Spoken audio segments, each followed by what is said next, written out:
Hi everybody, it's Andrew Hutchins with you here today, and I'm not a doctor, so don't take any as medical advice.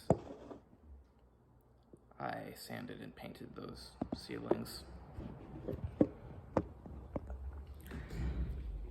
And I was kind of thinking maybe I'm making too many short, not insanely profound, impactful videos, but at the end of the day, if you learn something from my videos, that's good. They don't need to be like mind blown in every single one.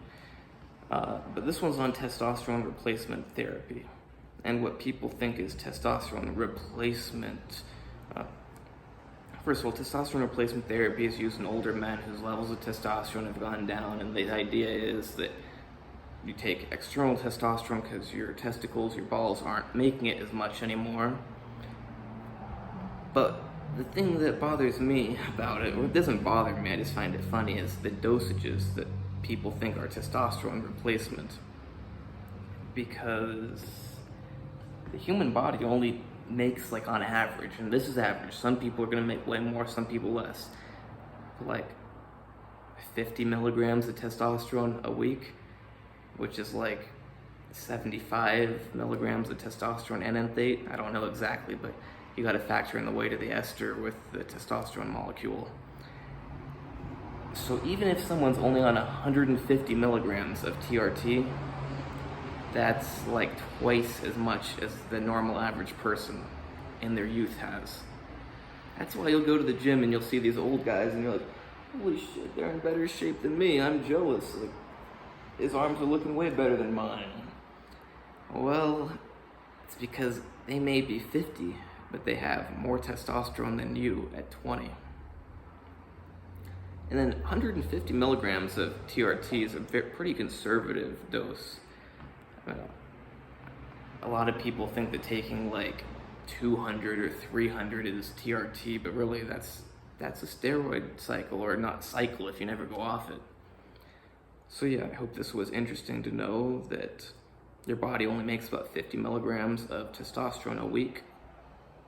So yeah, TRT typically uses much higher doses.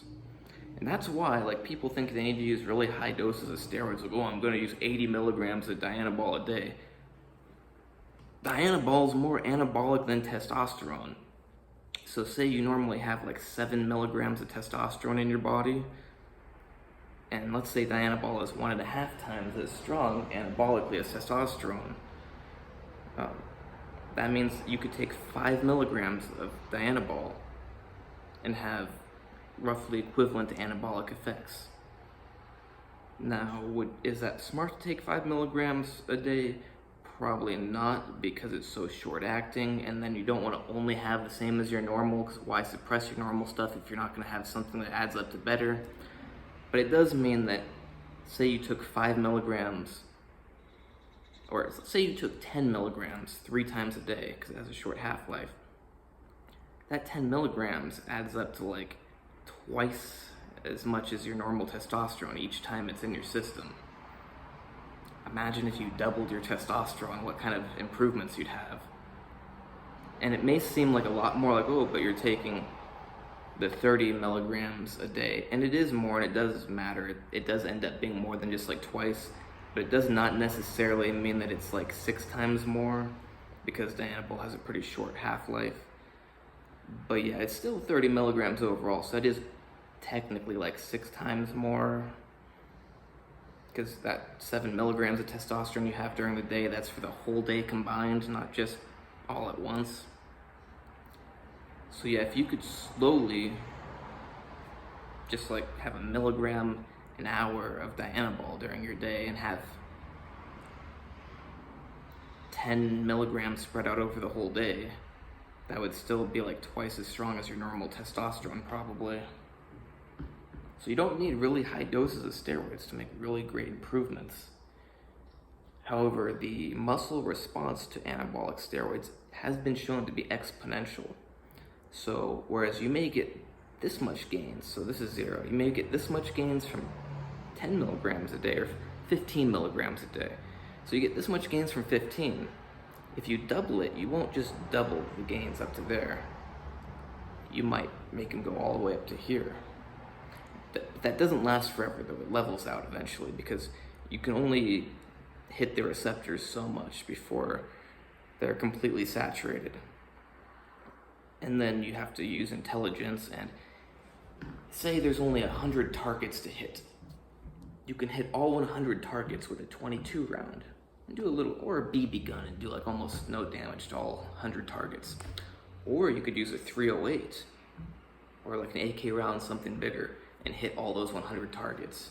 And that's gonna do a lot more damage. But we're not trying to do damage, we're trying to do good stuff to the muscles.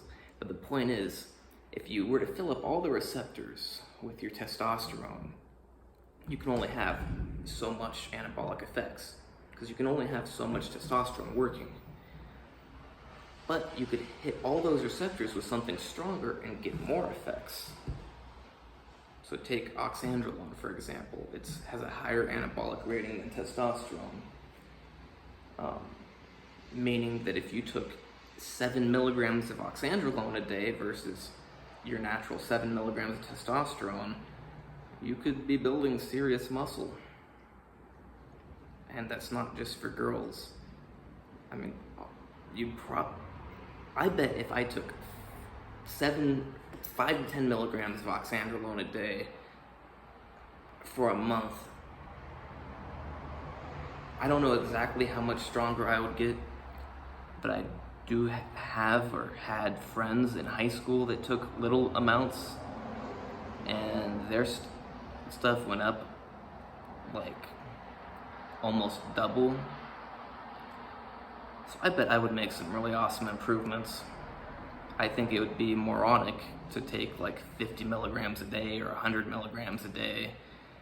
Plus, even if it wasn't moronic for that reason, it's just like any other drug. You want to start as low as possible because your body's going to get used to it and then you'll have to raise it later on to get the same effects. But if you start off super high, then you can't really raise it so much later on. Anything else I should say that's interesting to hear about? So yeah, when one friend of mine, he took probably like 10 milligrams of oxandrolone a day for 3 weeks. He basically doubled the amount of push-ups he could do. I had other friends in high school that accidentally took methyltrianolone, and that gave him a lot of progress also. But the one friend actually did take pure oxandrolone at like 10 milligrams a day just for 3 weeks and had amazing results. And I know some other people that have used oxandrolone at low doses with really good results. So steroids, you don't need these massive high doses. You're just probably gonna get more side effects.